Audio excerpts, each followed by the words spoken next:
मेरी प्यारी प्यारी बेबी मेरी सोना रानी। सुनो ना, मेरी प्यारी प्यारी बेबी मेरी सोना रानी।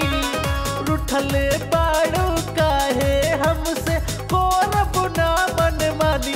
गुस्सा तुम छोड़ दो रानी, मान जाओ दिल भर जानी। गुस्सा तुम छोड़ दो रानी, मान जाओ दिल भर जानी। और मान जाओ ना।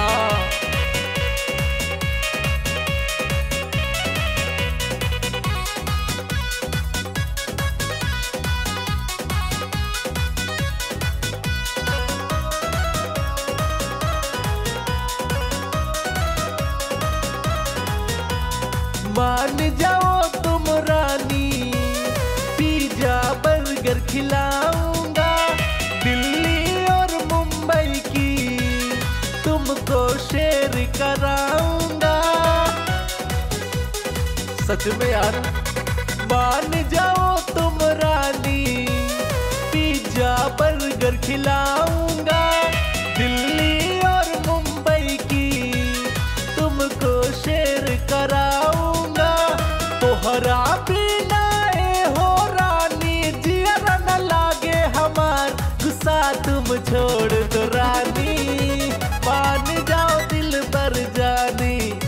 गुस्सा तुम छोड़ दो रानी, मान जाओ दिल भर जानी।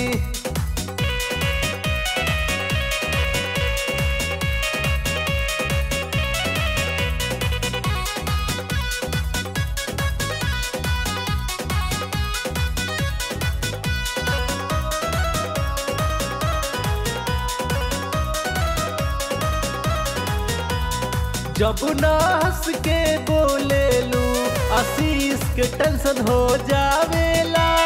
प्रज्वल राज राठौर के हार्ट बीट बढ़ जावेला। जब ना हंस के बोले लू आशीष के टेंशन हो जावेला।